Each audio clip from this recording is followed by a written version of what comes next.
sou o Douglas Ferreira e esse é o Businesscast da semana. Hoje nós vamos conversar com um político, uma pessoa com uma larga experiência na política piauiense. Já foi prefeito municipal, já foi deputado federal, mas nunca deixou a política. Hoje é também empresário e está com um pé dentro de um partido que está ressurgindo, prometendo fazer a diferença no estado do Piauí. Estou falando do ex-prefeito e ex-deputado federal José Maia Filho, Mainha, que está com a gente agora. Tudo bom, Mainha? Tudo bem, Douglas. Um prazer revê-lo. Prazer é nosso. Como é que estão as coisas? Douglas, estou feliz. Política, você falou aí, é uma coisa que quem milita na política, ou estando com cargo ou sem cargo, nunca consegue se desencilhar. Você sempre está ali participando. A política faz parte da vida e em algumas pessoas está no sangue, né? Perfeitamente. Parece que é uma missão que a gente tem e sempre defendendo ali a nossa bandeira, o nosso ponto de vista. E a política é necessária, né? É um ato de cidadania. Mainha, até o ano passado, final do ano passado, você estava no Executivo Estadual. Você deixou as hostes do governo, por quê? O que aconteceu? Eu acho que foi por uma questão até de valorização própria, sabe? Eu estava participando de um governo que não estava tendo ações concretas e nem respeito ao que a gente poderia contribuir para o Estado. Veja só, Douglas, você está numa missão política, tudo bem, o salário é bom, o benefício que você tem fazendo parte de um cargo, de certa forma, mas depõe contra a nossa história, você está participando de um governo que você não acredita. E você sabia, Douglas, que eu sou o maior e mais fiel aliado do governador Rafael? Pois é. Porque eu fui sincero. Eu não fui sincero, fiz uma carta para ele de punho próprio. Expôs toda a sua visão do governo dele, naturalmente, respeitosamente, mas coloquei que não concordava, certo?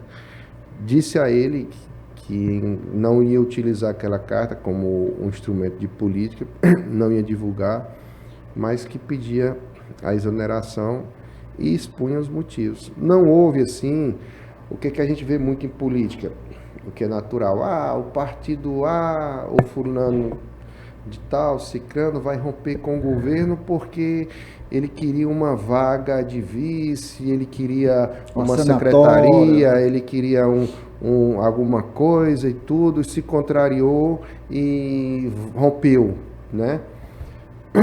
E muita gente me aconselhou que ninguém larga governo, mas não é bem assim, sabe? Eu tenho que procurar, a gente tem que procurar ter sempre a nossa dignidade. Então, é um governo que, para mim, não tinha ações concretas. Vou te dar aqui um exemplo, diga aí. Exemplo, né? O Piauí é um estado que ele tem ali, na ZPE de Parnaíba, uma condição ainda boa que os investidores querem, porque a ZPE do Ceará ela é muito congestionada. Aí me procurou, né? A gente captou ali, tem vários exemplos. Vou tentar resumir aqui uns dois assim que eu achei. Uma empresa chamada de coco queria comprar aqui no Piauí 5.000 hectares de terra, plantar coco, né? E ali produzir produtos derivados do coco, e seria uma grande indústria que gerariam empregos no Piauí com uma ordem grande, porque o coco ele é extraído manualmente. Sim, diferente emprega muito. Emprega, né? muito, tanto no campo e tudo, como também ali, onde tem uma grande indústria, né, tem os empregos diretos, indiretos. E vamos lá, vamos atrás. Governador, essa proposta. Depois, não, fale com o secretário fulano, depois fale com o secretário cicrano. E as coisas não tinham resolutividade. Eu não gosto de trabalhar com alguém que não cumpra a palavra, que não receba, que enrole. Então, assim, eu me sentia mal, porque eu tratava com o empresário, depois quando eu ia pegar uma devolutiva do governo, eu não conseguia, e esse era o seu papel lá na secretaria, na superintendência, captação de investimentos, né? E eu tinha que entregar alguma coisa para o governo. Como é que eu ia colocar no meu currículo, Douglas? E aí, o que é que você fez, né? Fui captar de investimento, sou um homem novo, eu tenho ninguém quer trabalhar de uma forma que não faça entregas. Depois, o que aconteceu? Nesse interim, Ceará que já vem passando do Piauí, ó, 30 anos atrás o Piauí tinha ali a mesma condição econômica do Ceará. Hoje o PIB de Fortaleza, né? Supera o nosso. O dobro, né? Ceará chamou esses empresários, fez um voo de helicóptero lá numa terra, uma maquete, sabe? Já levou pronto. Pronto, e depois conseguiu ali até o Banco do Nordeste, fez uma reunião com o presidente do Banco do Nordeste para ajudar no projeto. E quando eu fui conversar com os empresários, olha, demorou, a gente quer ver pelo menos se fica utilizando as EPE, a indústria lá fora. Tanto, Douglas, o Piauí tem um potencial de produção de cachaça. E para você exportar cachaça, que tem um mercado grande na Europa, nos Estados Unidos, é preciso apenas você fazer ali um envelope mais bonito, ter um padrão de exportação, uma embalagem, né? Obrigado pela correção, uma embalagem mais bonita, né? E lá em Palmeira do Piauí a gente localizou um investimento que foi feito pela Codevasf de 5 milhões de reais, pronto, indústria de cachaça.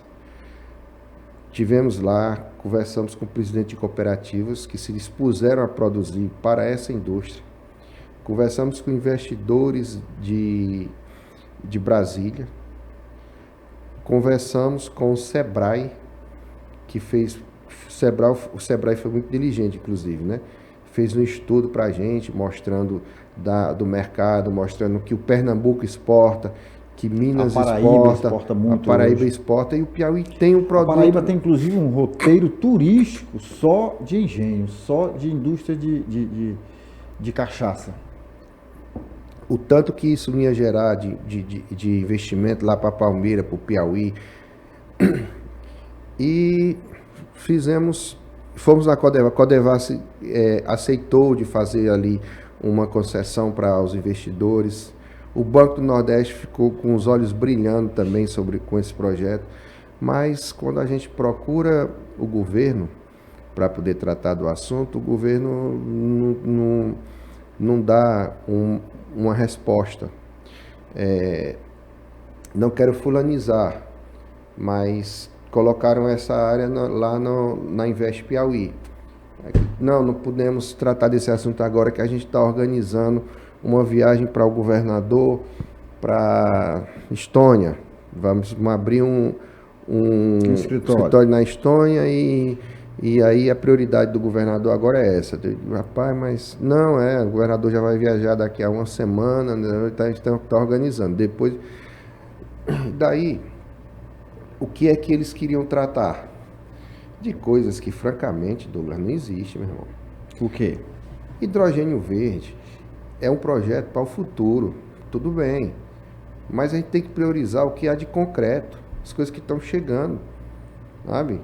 A Kildre, indústria lá do Rio Grande do Sul, de calçado, produz muito calçado para o Nordeste. Queria montar uma indústria no Nordeste. Eu mostrei lá que a cidade de Pix, logística de Pix para Fortaleza, para Teresina, era um local central para o Nordeste. Pix, o segundo maior entroncamento do Nordeste, perto só para a Feira de Santana. tem lá um espaço onde funcionou a indústria Coelho, que hoje quem tem a propriedade desse espaço lá, todo montado, é um empresário lá de Pix chamado Seu Mundinho, né, que é o Grupo RSA, que já deve ser conhecido. Sim. Conversei lá com o Grupo RSA, eles dispuseram, quer dizer, e o governo disse que alugaria, porque a indústria de calçado gera muito emprego, né? E eles querem, e os outros estados brigando para trazer essas indústrias, e a gente ali trabalhando, e o governo não se interessava. O governador fez 15 viagens, que era a prioridade dele na área de investimento, fez 15 viagens para o exterior, né? Dizendo que estava fazendo captação de investimento, e objetivamente não trouxe nada. E as empresas batendo na porta aqui? Batendo na porta, mas não era prioridade, e eu não conseguia. Então eu estava começando a passar como uma pessoa sem crédito, né? Não, ele não resolve nada não, não adianta falar que ele não resolve. E eu não gosto de tratar as coisas sem ser com seriedade. Se o governador tivesse chegado para mim e tivesse dito, olha, meu caro, você vai participar do meu governo, mas sua função é só receber. Eu digo, não, governador, não, eu gosto muito de quem aqui não gosta de ganhar um bom salário, mas para mim não serve. E o governador, tratando de reuniões, de viagens, que levavam mais amigos e tudo. A última viagem do governador, depois da opinião pública, da sociedade cobrar tanto, esse excesso de viagens dele, a última viagem dele, ele não teve mais coragem de dizer que era para fazer captação de recursos fora. A última viagem dele, ele já disse que era de férias. Porque ele tratava de hidrogênio verde, Douglas. Hidrogênio verde é o quê? É uma energia que... para o futuro, né? É uma energia que diferente do combustível, ela é subtraída da água, né? Sim. Só que para você fazer ali aquele processo químico, né, que tem hidrogênio verde... Quebrar as moléculas ali, tirar o hidrogênio do H2O, né? Perfeitamente, que é o que a gente aprende ali no primário, né? H2O. Então, de maneira bem simples, que eu também não sou químico especialista na matéria, mas o processo é isso, né? E para tirar essas moléculas de hidrogênio, tem que ter uma fonte de energia. Necessita de muita energia. Muita energia, Douglas, muita energia.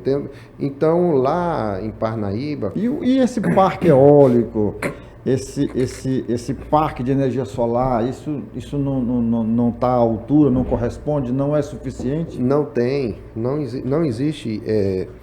capacidade de produção de hidrogênio verde em Parnaíba, não existe.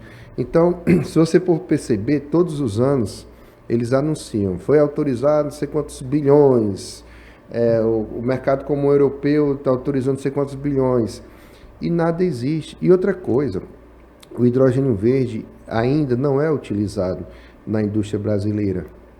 Então, ele seria um projeto para exportação.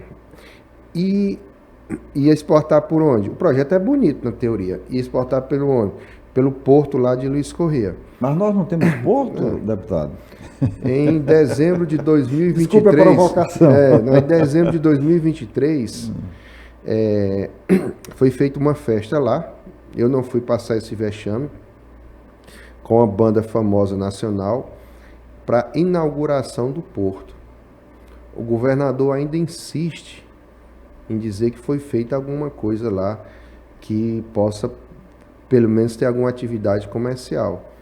E, na verdade, não há... Nunca atracou lá um navio, nunca houve uma operação. A última entrevista que eu vi dele foi ele falando assim, vai ser muito bom porque a gente compra combustível de Pecém, compra combustível do porto de Luiz Correia... aliás, Fortaleza, São Luís, Pecém e Fortaleza, né? Pecém e São Luís, está aqui, né? Está aqui, né? E agora nós vamos comprar direto, uma coisa que nem não existe, nem programação, nem para longo prazo. Então, a gente percebeu que o Piauí,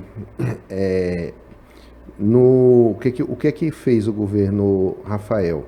De maneira bem pragmática. Eu quero perguntar isso para ele, se eu tiver oportunidade. A única ação que o governo Rafael fez aqui no estado foi empréstimos, né? Está realmente endividando o Estado. O Piauí tem 13 empréstimos. Dos 13 empréstimos, 7 foram feitos nos 2 anos do Rafael. Notícias oficiais. Mais da metade, né? Mais da metade. Sabe quanto é que o Piauí paga por mês de parcela e de juro? 107 milhões. Fora as intercaladas. E é um negócio assim, Douglas, um negócio muito desorganizado. Tu sabe aquele camarada que onde ele vai vendo dinheiro, ele vai pegando? Pega ali com a agiota 5, o banco não quer saber onde tem o dinheiro, o Rafael está buscando, sem nenhum pingo de planejamento e sem pensar no dia de amanhã. Pois é, o que chama a atenção, causa até espécie, deputado, é porque o governador Rafael Fonteles, ele se notabilizou pelo currículo dele na área da matemática. Chegou ao governo do Piauí como secretário da Fazenda e muita gente imaginava que esse know-how com os números e com a matemática fosse transformar o Piauí. E o que a gente vê, o senhor tocou num ponto que eu acho importantíssimo a gente falar nisso, é que o então secretário de Fazenda, Rafael Fonteles, não inovou em nada. Ele fez na gestão dele, na Secretaria de Fazenda, o que qualquer pessoa, eu diria assim, mediana faria, que é aumentar a alíquota, criar tributos e endividar o Estado. E isso não precisa ser gênio para fazer isso. Aliás, os gênios não fariam isso. A minha pergunta é, diante do que o senhor falou, o governador, é esse o projeto dele? Ou o governador tem dentro da equipe dele gente sabotando? O governador, ele não faz gestão pública. Ele passa a impressão de ser um muito preparado. Entende? Mas eu estou aqui, tem aqui o documento, eu te mostro depois. Tudo que eu falo aqui... Isso aqui tudo é documento? Não, são dados oficiais, IBGE e tudo, para depois eu não falo nada, que eu até peço, qualquer coisa que eu falar aqui, alguém pode me desmentir, que eu provo que eu estou falando, né? O governador, no mês de janeiro, teve as contas do Estado bloqueadas. Desse ano? Desse ano. Por quê? Sequestrado. Por quê? Porque não pagou os precatórios, que são dívidas do Estado, em que o próprio governador fez ali um parcelamento e que ele assinou ali um termo de compromisso de que iria pagar aquele valor X por mês. Então, será que essas contas estão sendo bem geridas, né? Quando o próprio governo é vítima de um sequestro por não honrar um compromisso. Isso ocorreu em janeiro, decisão do Tribunal de Justiça, por conta de descontrole de gestão, descontrole financeiro. O Piauí não tem um controle financeiro adequado.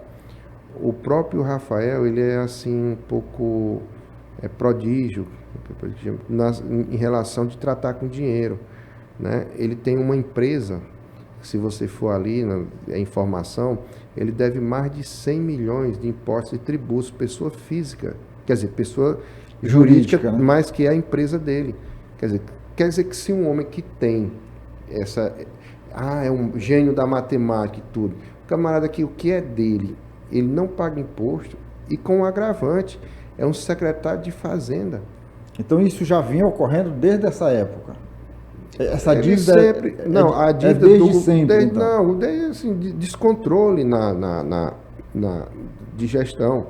Então, assim, as contas do governo, elas estão maquiadas, né?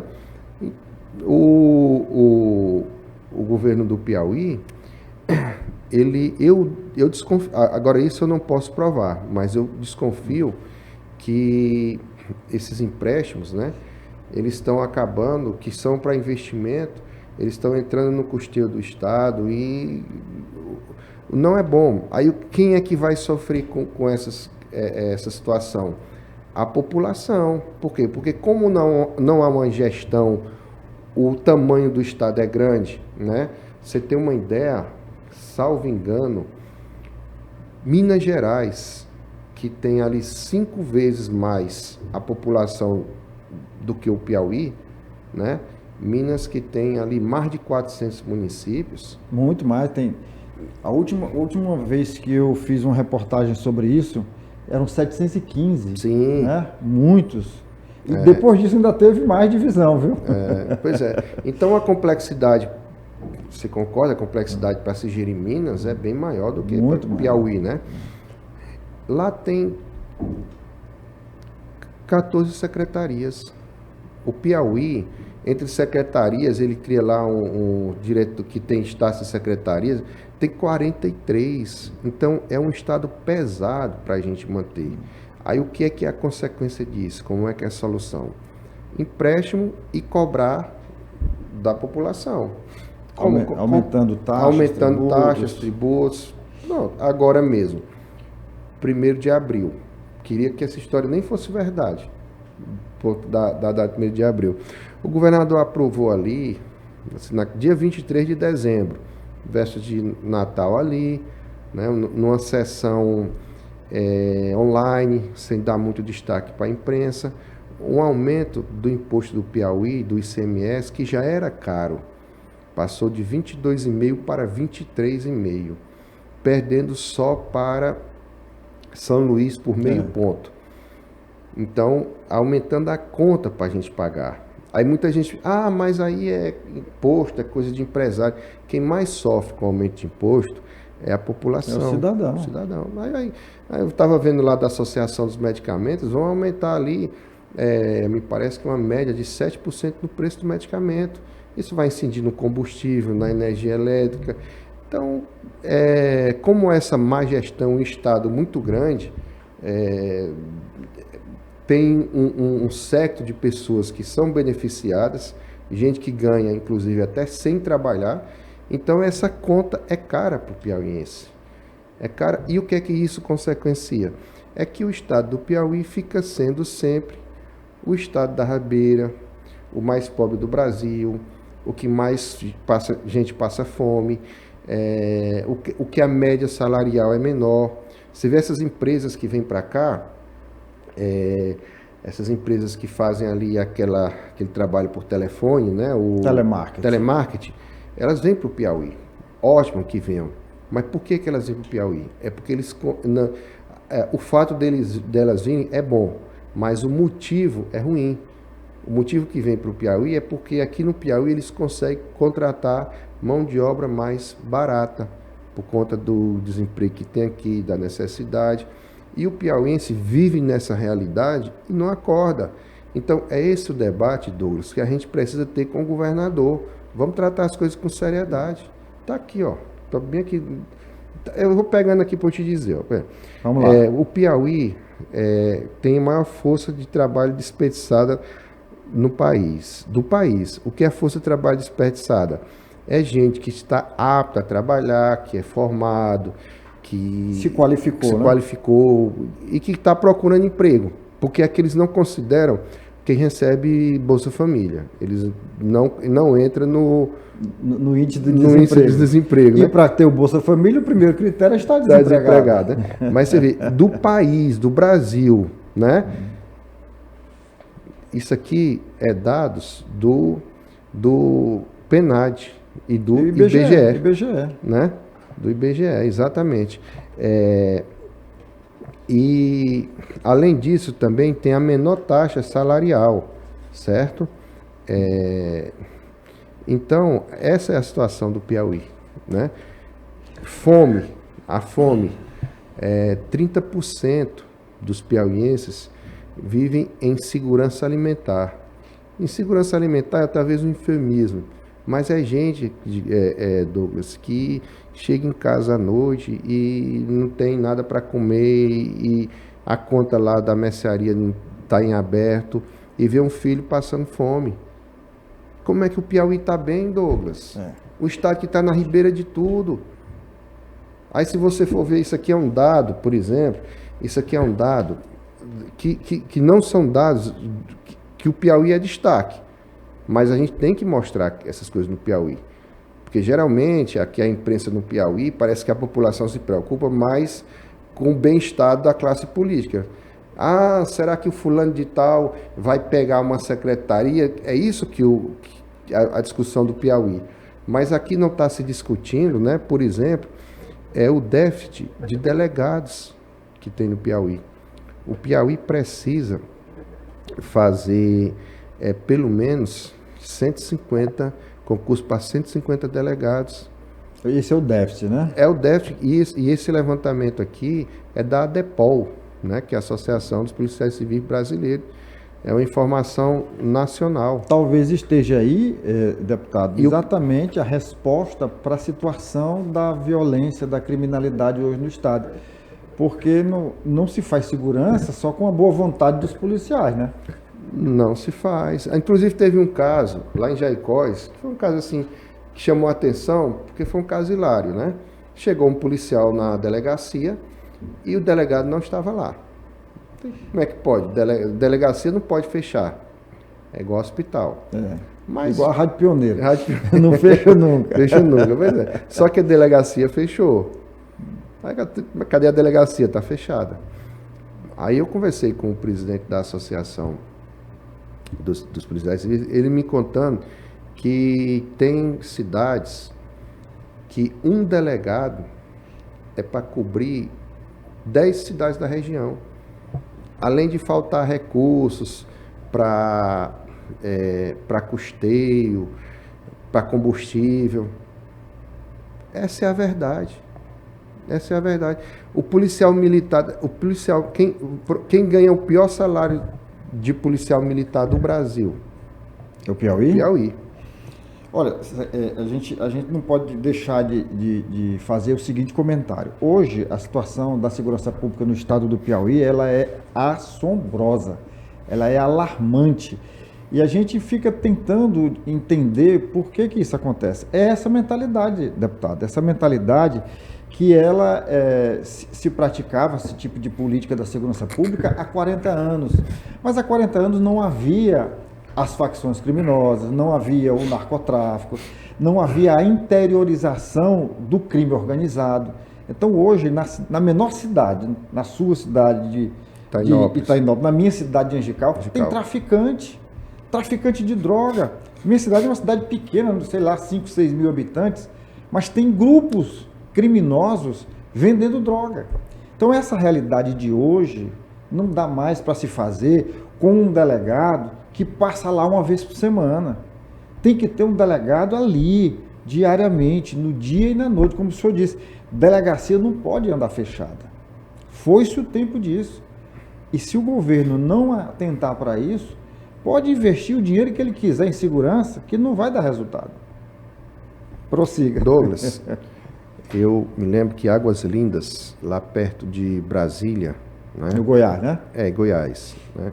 Era a cidade mais perigosa do Brasil. Hoje é uma das cidades mais tranquilas do Brasil. Hoje merece o título de Águas Lindas, né? Hoje sim. A política que o Caiado fez lá, Ronaldo Caiado, foi uma política que ele foi implacável com o crime. Implacável. Eu sei que a violência tem outros fatores, né? A gente não pode designar apenas a opressão policial, mas esse tipo de crime de facção, de tudo, só resolve quando o governo é implacável. Quando o governo ele realmente faz o que o Caiado dizia lá. O bandido muda de profissão, ou vai embora, né? Muda de profissão, ou muda de estado. O que é que o Piauí está falando aqui, governador? A gente aqui está fazendo um trabalho que ele consegue ali recuperar o celular. Aqui, Douglas, é isso bem aqui.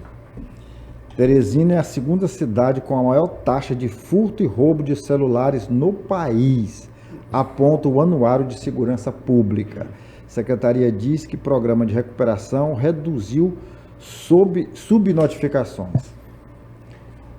É aquela história, você tem que acabar com o furto, Com não é furto. com a devolução, não é só ampliar Quer a dizer, devolução. Né? mas aí ele fala disso, fala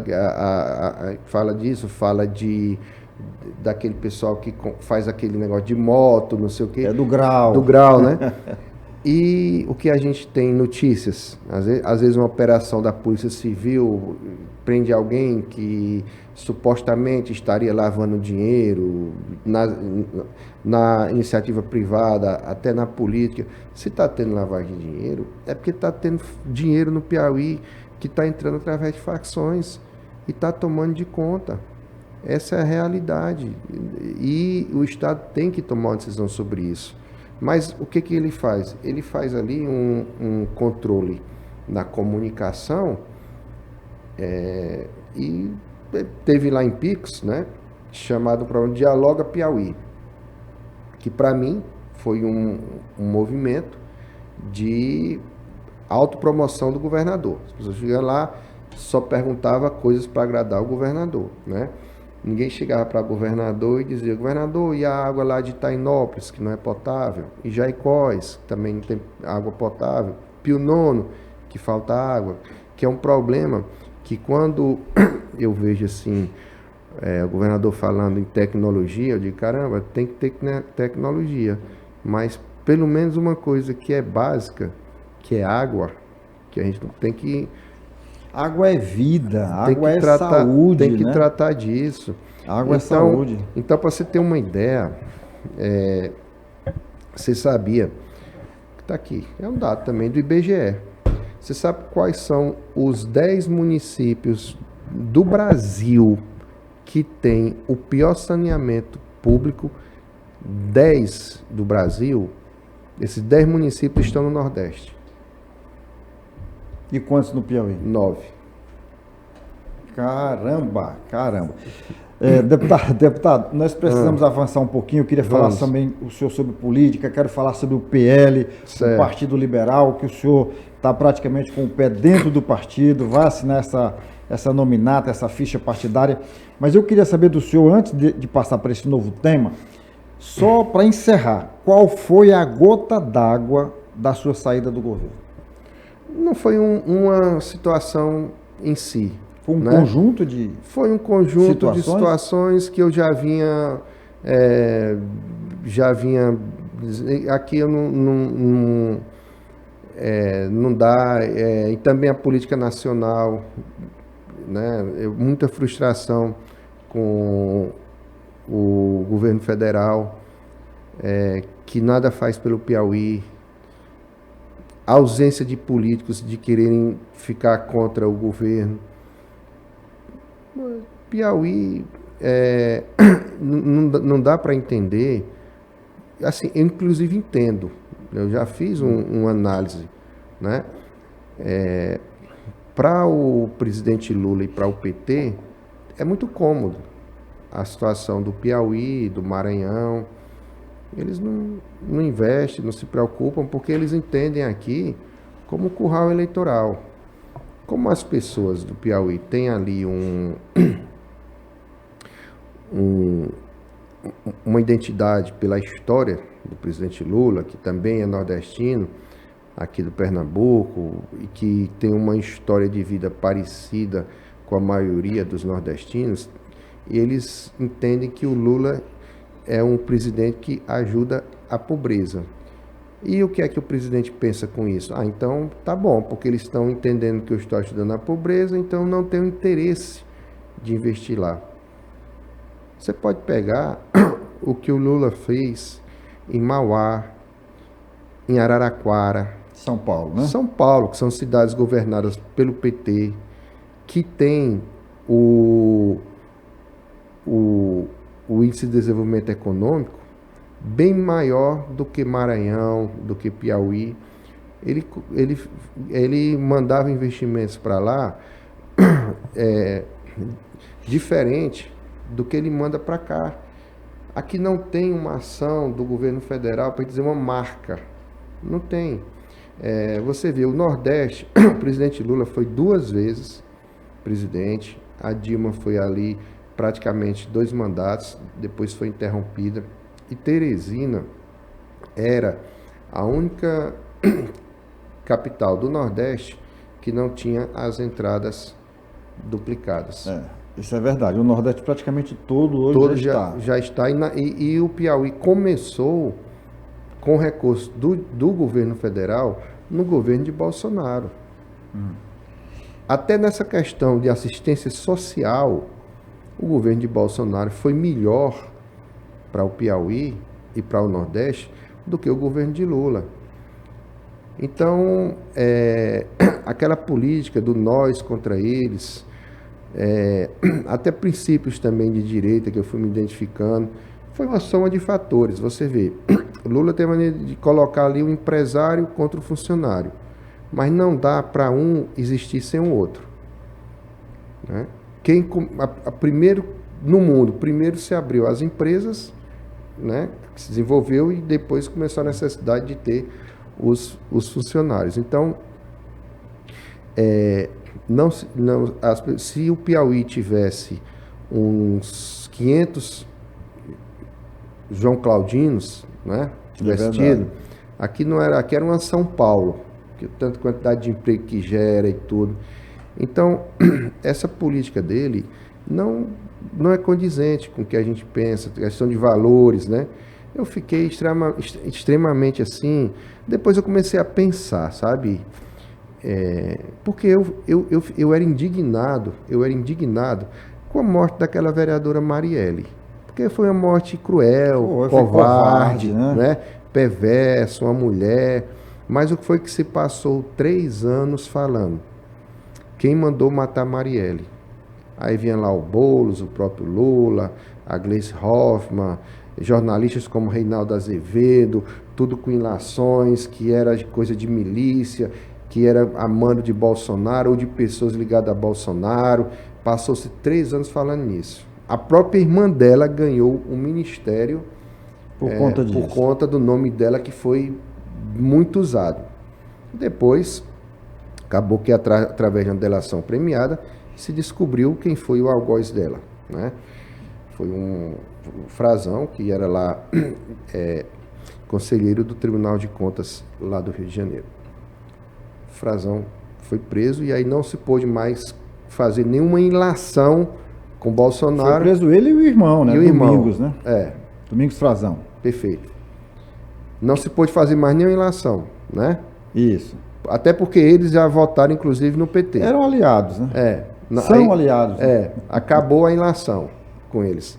Agora, não vou nem entrar no mérito da decisão do Supremo. Pode ser que o Supremo tenha dito, não, ele está doente e tal, mas o cara que fez um crime desse, covarde, repercussão nacional, já saiu da cadeia. E o que me indignou muito para ver como o PT é ardiloso é que não houve nenhuma manifestação para... Nenhuma mesmo. Nem a irmã dela falou alguma coisa. Não sei se não era querendo contrariar o STF, mas se um irmão meu é brutalmente assassinado e com 1 ano depois ele já sai da cadeia, naturalmente eu não vou gostar, eu vou... Vai se manifestar. Vou manifestar. Então, assim, a forma que o PT trabalha, assim, ela não condiz com a gente.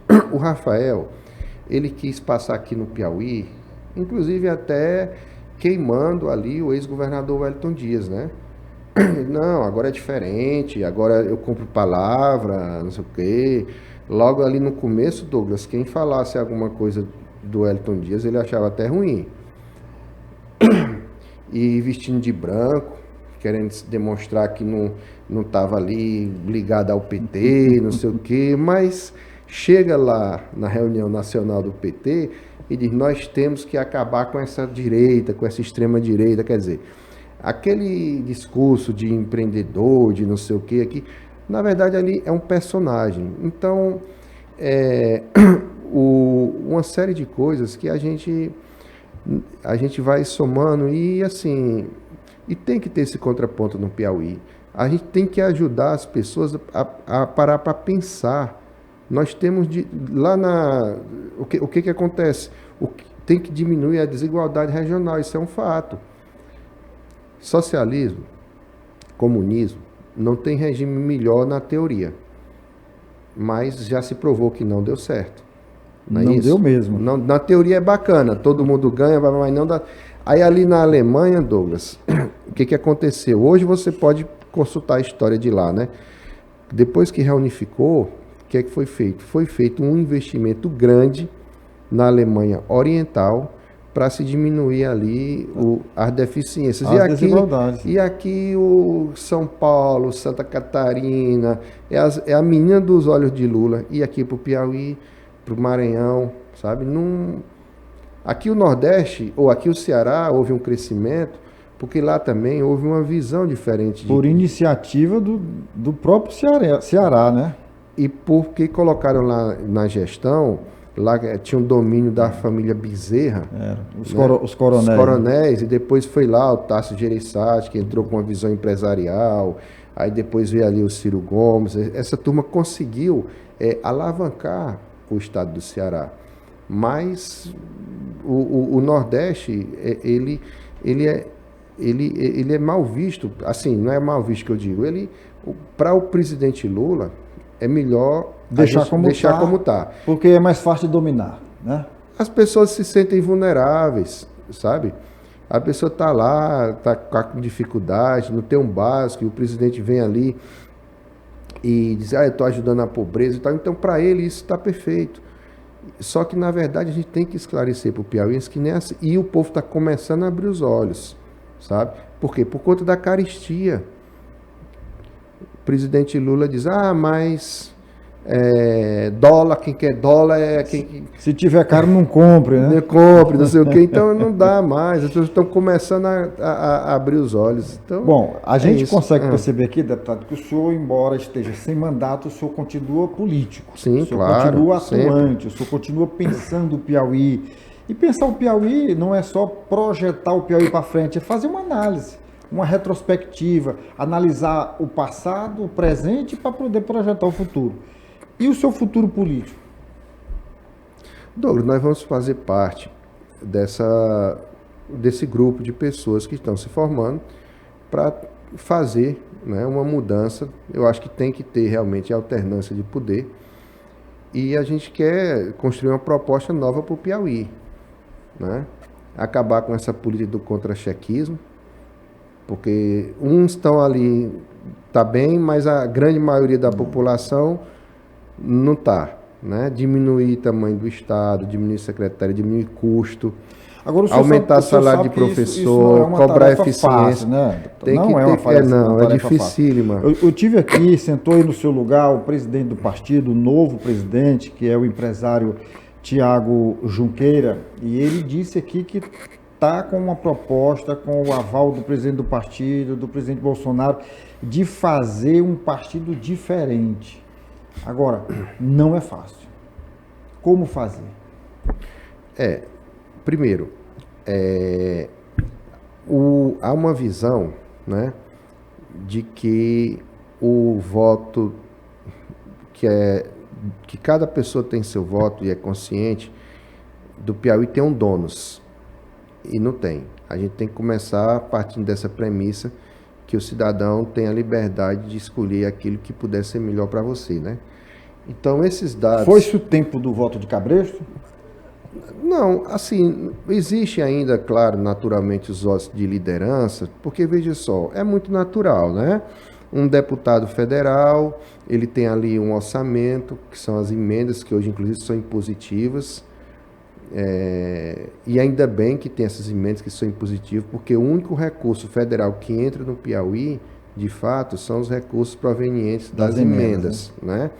Um recurso que o governo queira fazer, não. Então, então esse deputado, ele ajuda ali em uma cidade, ele coloca dinheiro lá para a saúde, para um asfalto, e fica sendo um representante na cidade, então tem o apoio daquele prefeito, mas o voto de presidente e de governador, ele é um voto em que a pessoa, em que o eleitor, ele está mais consciente.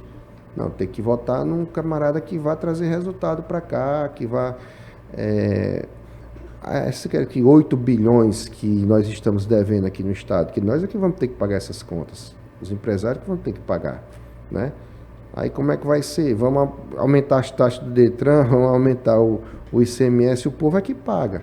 O Piauí, ele não tem dinheiro para dar, não. O dinheiro que tem é nós que bancamos. Então, o que a gente tem que colocar para, primeiro, responsabilidade fiscal, né? Porque a conta chega logo e não demora. Tem que ter realmente as pessoas começarem a criar consciência de que é preciso melhorar. Não justifica o professor do Piauí ser o menor salário do Brasil, não cumprir nenhum piso que é obrigação. O governador falou que mentindo, né? Eu provo. Ele não está pagando o piso? Ainda não. Nem um piso. Sério? Não. O governo do Piauí, que o senhor está dizendo, não paga o piso nacional? Não. De 2025, a data base é 2025. Ele mandou a lei agora em março, porque precisa ser regulamentada a lei na Assembleia. Mandou agora em março. Então, que a Assembleia vai... Talvez comece a pagar o piso, que é o mínimo, só ali a partir do segundo semestre. Então, o piso é para 2025, só vai pagar a partir do segundo semestre.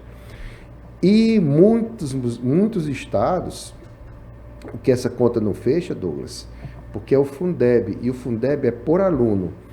Então, por que é que municípios pagam o dobro do que o governo do estado paga? Municípios do Piauí. Por que outros estados pagam quase o dobro do que o Piauí paga? Então, tem alguma coisa errada, né?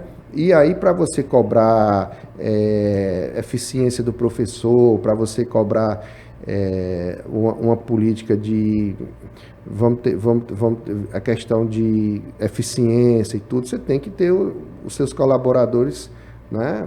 O professor que está no chão da escola tem que ser prestigiado. Agora, como o senhor disse aí, alguma coisa está errada. E como diz o piauiense, algo de errado não está certo. Né? Algo de errado não está certo. Agora, o seu discurso, para quem está nos assistindo nesse momento, está vendo que o seu discurso é um discurso muito profundo e abrangente. Já vi seu nome sendo cotado aí, sendo colocado como candidato a deputado federal. Já vi seu nome sendo colocado como candidato a governador. Mainha Filho vai ser candidato a quê? Bom, Douglas, eu posso... o que a gente tem que conversar dentro do PL é construir uma proposta sem fulanização, sem vaidade, né? O próprio Tiago, que está presidindo o partido e que é um empreendedor, ele não tem interesse político. Contudo, se for chamado para a missão, ele também vai. Não vai se acovardar. Não vai se acovardar. E a gente quer formar uma proposta nova. O meu nome, ele está colocado como pré-candidato a governador. E a partir de então, nós vamos começar a discutir os problemas reais do Piauí, mostrar propostas novas, propostas viáveis, propostas sérias, mas sem vaidade, né? O nome que demonstrar coragem, pulso, porque para você quebrar privilégio tem que ter coragem. E eficiência de gestão é o nosso candidato. Que seja de oposição do PT. Né? Não adianta você... Tudo bem, relação pessoal... veja, olha só, Douglas, quem são os governadores melhores avaliados no Brasil nas pesquisas? É o governador de Minas, é o governador de Goiás, o Zema, é o governador de São Paulo, o Caiado, né? É o governador de Santa Catarina, que é o Ratinho. O Ratinho não, é o Ratinho do Paraná. Mas do Paraná também. Do PL também, é o Jorge, né? Jorginho, né? Então, esses vereadores, eles são oposição. Esses governadores. São oposição do governo federal. E aqui no Piauí sempre se pregou o quê? Vamos votar no presidente Lula e no governador para ter um alinhamento de planetas e certamente vai fazer a diferença. Que diferença que está fazendo? Não tem. Então, se você faz um estado, você tem que procurar o que é de direito, ter projetos e tudo, e saber que quem vai governar o Piauí não é Lula, é quem está aqui governando. Então, há muito tempo se discutia, se desprezava tudo de gestão no Piauí para utilizar apenas esse discurso. Como Lula, hoje está caindo, né? Mas tinha muita popularidade no Piauí. Não, vamos votar porque é do time de Lula. Esse era o argumento. Hoje esse argumento cai por conta da popularidade de Lula que está caindo e também por conta de que dá para a gente entender que não tem diferença. Por quê? Porque nós tivemos um presidente que não era do PT, que não era aliado do governador e que foi para o Piauí melhor. A gente pega os dados, bota lá, com crise, com pandemia, né? Com tudo, pega os dados e compara. Se as pessoas não entenderem que isso daí é verdade, é má vontade de compreensão. Então, nem o presidente e também um governador que não seja aliado do presidente, depende da gestão, como esses outros estão fazendo. Então, a gente quer fazer esse debate e entende que o momento é agora. Não dá mais para a gente ficar nessa Piauí só de publicidade. Não dá. Tem gente lá esperando regulação que está para morrer. Porque o Piauí também é um dado. É um dos estados que tem menor número de UTI por habitante. Nesse particular aí, o ex-governador Wellington Dias perdeu a oportunidade de aumentar esse número quando ele, juntamente com os demais governadores que formam o Consórcio Nordeste, deram um cavalo de pau na pandemia e fizeram sumir 300 respiradores e desviaram 48 milhões de reais que até agora ninguém prestou conta de nada. Mas nós não temos nada a ver com isso. Temos porque vamos pagar. Porque somos nós que pagamos. Que pagamos. Esse dinheiro é nosso. Bom, mas eu queria saber do senhor o seguinte, o senhor já assinou a sua ficha, o senhor já está com... Quando é que o senhor vai efetivamente eu recebi o convite, eu recebi o convite do Thiago para ser vice-presidente do partido, né? Me senti honrado pelo convite, e naturalmente de pronto aceitei. Conversei com o Arthur Feitosa, que vai ser o secretário-geral do partido, e próxima semana eu devo ir a Brasília. Eu vou conversar lá com o presidente Valdemar, né? Nesse caso, pedir a ele me dar a honra de fazer a anuência da nossa filiação. E, segundo nós estamos conversando, agora, a partir do final desse mês, já começamos efetivamente a esse trabalho de formação do partido nos municípios do estado, mostrando essa proposta, né? Mostrando uma solução diferente para o estado e vamos fazer com que o partido cresça, né? E que com isso se crie realmente uma alternativa real de oposição aqui no estado, mas com propostas. A gente está mostrando aqui, como eu lhe mostrei, as dificuldades do estado. E tem mais coisas, se eu for falar, né? Tem muitas outras coisas. Mas a gente quer o quê? Propostas, né? A gente vai construir propostas, conversar com a sociedade, debater com diversos segmentos, né? E fazer com que o partido ele realmente assuma essa responsabilidade. São pessoas que não dependem de política, né? O Arthur não é político profissional, o Thiago não é político profissional. Talvez eu seja o único braço político, a princípio, que esteja ali participando da executiva do partido, mas que também eu não vivo nem sobrevivo de política, como eu te falei. Hoje eu sou empresário em várias áreas que eu sei, né? Pequeno empresário, a gente luta uma coisa, que faz a opção ali, ó, quando tá bom. Eu tenho um cunhado que ele trabalhava com construção, aí ele foi para pecuária. Aí ele disse, rapaz, é porque quando começava a chover, aí eu me chateava tanto, porque tinha que parar as obras, né? Aí eu comecei a criar ali um gado, porque quando começava a chover eu me chateava com aqui, mas me alegrava ali, né? Então assim, você tem essa possibilidade de que não é fácil você investir aqui no Piauí. É um estado que ainda tem assim poucas indústrias e veja só, o governo ele faz mais concessões. Existe uma situação, Douglas, que eu queria lhe passar para a gente começar a discutir, porque a visão que o paulista tem é que ele produz, ele paga imposto e manda para o Piauí. Mas não é assim, não é assim. Se você for ver para quem foi que o BNDES liberou dinheiro, para as indústrias de São Paulo. De onde é que a gente compra esses produtos? De lá, da indústria de São Paulo. Então a gente tem assim com São Paulo, mais ou menos, uma relação como tínhamos lá no tempo do descobrimento do Brasil com Portugal. A gente a nossa corte é São Paulo. São Paulo, a gente corte econômica. Comprava ali os produtos industrializados e tudo e servia aqui como mais a prioridade de investimento. Aqui não existe indústria. Então isso é que tem que se começar a pensar, porque quando vem a indústria, vem o emprego. Vem o tributo, vem né? o tributo, vem tudo. Olha outra vem coisa. Até demais, né? Olha outra coisa que me chateou assim com o governador.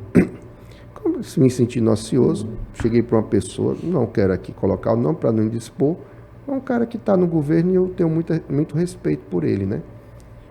E ele me disse, rapaz, faça o seguinte, tem uma coisa na proposta do governador que está parada e é importantíssimo. É a questão da regulamentação dessa legislação que o Piauí tem de atração de investimento. A gente já fez uma pesquisa na Assembleia e não tem ainda. Os empresários perguntam, sim, quais são os benefícios de lei? E não está regulamentado, tem que estar assim, meio desorganizado isso, né? Governador, deixa eu cuidar disso aqui. Sou estudioso de Direito, né? Formado em Direito. Não, isso aí já está sendo feito. Eu sabendo que nunca começou a ser feito, e eu digo que chegar no final do governo dele, que está na proposta, ainda não vai estar sendo feito. Então, são essas situações que são simples de darem solução, mas que não são priorizadas. Deputado, a conversa está boa, mas nosso tempo está já se exaurindo. Eu queria só pedir aqui um minutinho para a gente falar com os nossos internautas, as pessoas que nos acompanham, e dizer que se você ainda não é inscrito no nosso canal, que você se inscreva agora, que acione o sininho para receber as nossas notificações e que você nos ajude a divulgar essa entrevista. Leva para o Piauí todo, para o Brasil, para o mundo. Compartilha aí o nosso link com o grupo da família, do bairro, da associação de moradores, do condomínio, do trabalho, da igreja. Manda para Deus e para o mundo, tá bom? E eu queria agradecer e mandar aqui um alô para os nossos parceiros, o Senac, o Sesc, a Pneubec, também a Pax União. São pessoas que acreditam no nosso trabalho e no nosso jornalismo. Muito obrigado por serem nossos parceiros. Bom, deputado, o senhor agora tem essa câmera aqui, pode se dirigir aos seus, digamos assim, aos seus amigos, ao seu público e dizer as suas palavras finais. Douglas. De hoje. Douglas, lhe agradecer aqui o convite, né, da gente poder conversar de forma tranquila, falando tudo, né? Democracia é isso, Douglas. Você sabe que não existe democracia sem liberdade. Sem liberdade. E a liberdade de expressão é a base, é o primeiro tripé, né? O apoio principal do tripé da democracia é a liberdade. E não existe democracia sem oposição. Sim. A oposição é saudável até para ajudar o governo. Se eu falei alguma coisa que não foi verdade aqui, o governo pode me processar, pode dizer que eu estou mentindo. Mas é preciso se ouvir o contraditório, é preciso se debater a coisa pública que é de interesse de todos os cidadãos. Mas finalizar aqui realmente lhe agradecendo essa oportunidade, como eu disse, de poder falar com liberdade, e que diante dessas entrevistas que se tem feito com pessoas que se interessam, que empreendem, que são vocacionadas para o trabalho, que certamente aqui é um podcast que tem muita informação, tem muitas situações da vida, né, que até inspira a nós que almejamos aqui um estado melhor, que almejamos crescer na nossa profissão. É um debate muito rico. Eu tenho aqui acompanhado o seu podcast e a gente espera que existam propagadores de informação como você, que ajudem a gente a abrir os olhos do piauiense para ele poder escutar o contraditório, para ele não viver aqui numa bolha de ilusão, e que com isso ele possa ter ali uma proposta nova, onde ele vai poder fazer uma avaliação. Vamos continuar do jeito que a gente está hoje, aqui há mais de 2 décadas, vamos fazer uma alternância de poder, mas esse debate é sempre saudável. E finalizando mais uma vez, te agradecendo, e vamos para frente. Nós é que agradecemos o senhor por ter aceito o nosso convite, agradecemos os nossos internautas por nos ajudar e nos dar essa audiência. A todos, uma boa semana, até semana que vem. Valeu, deputado.